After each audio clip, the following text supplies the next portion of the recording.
I'm 15 years old, I'm a junior in high school, and I'm ill. As you can see, I'm not physically ill. I'm not ill on the outside. I'm ill on the inside. And I don't have a tumor, internal bleeding, cancer, or anything like that. But what I have is one of the biggest killers in the world today. I have mental illness. More specifically, I have depression, anxiety, and post-traumatic stress disorder. It starts with depression, which makes it hard for me to feel. Not just happy emotions, but sad ones too. For me, depression is nothingness. It's kind of like a void. It sucks away everything, good or bad. I don't eat, I don't sleep, and I don't work. I tend to just drop off the face of the earth. But sometimes feeling nothing is better than feeling every emotion at once, which is what my anxiety does to me. My experience with anxiety is like having a close friend. But this friend is hurt and afraid of everything. And you can understand it, yet it feels like you can't do anything to stop it. My anxiety is my friend who's scared of getting hurt.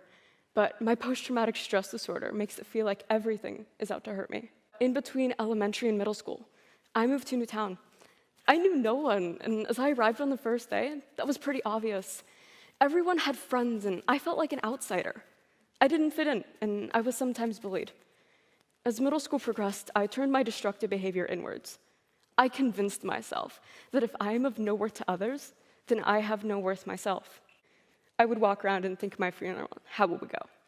I would plan what items would be distributed to my friends and how it was going to be thought of by people who didn't know me. I would go to school with the only thought getting me through the day being my upcoming suicide attempt. I would wake up and cry for hours because I didn't die in my sleep. Growing up, I was kind of always seen as the pest. A brat. I didn't see myself as a person. I saw myself as the amount of money my parents would have to spend on me, or the annoyance in someone's face when I asked a stupid question. To me, I wasn't a person. I was just a burden. In the 6th grade, I was invited to compete with our robotics club. I fell in love with engineering, building, programming, and just anything to do with technology. All throughout middle school and high school, I would spend hours upon hours just building websites, apps, coding, designing, anything I could get my hands on. I loved programming because for the first time, I wasn't being destructive. I was being creative. My projects had value, and I finally had worth. In September of 2015, I launched my first app, which gives people resources and tools to cope with anxiety, depression, and panic attacks. In May of 2017, I launched my second app, which acts as a security system for the LGBTQ+ community.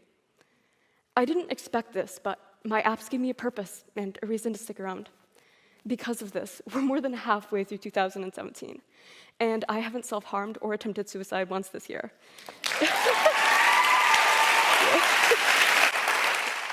That's pretty cool because I haven't been able to say that for the past 5 years. So as a result, I've devoted my time to helping others who've been in my position. Considering how big of a problem this is, we as a society don't pay enough attention to it. I mean, it's happening all around us, yet we typically don't notice it. We tend to assume that if you can function and get through the day, that you're okay. But that's not the case. The truth is, we can't control mental illness or suicide.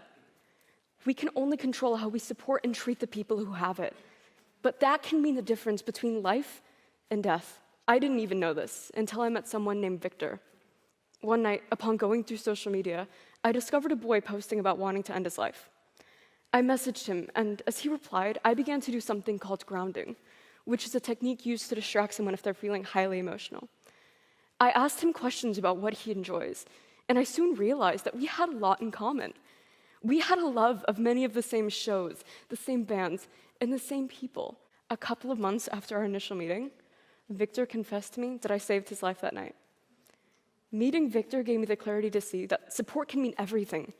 It even showed me that things that were small and boring within my own life were my reasons to stay alive.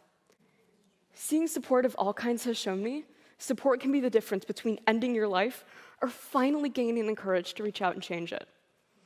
Besides purpose, my apps have given me the opportunity to meet people from all walks of life.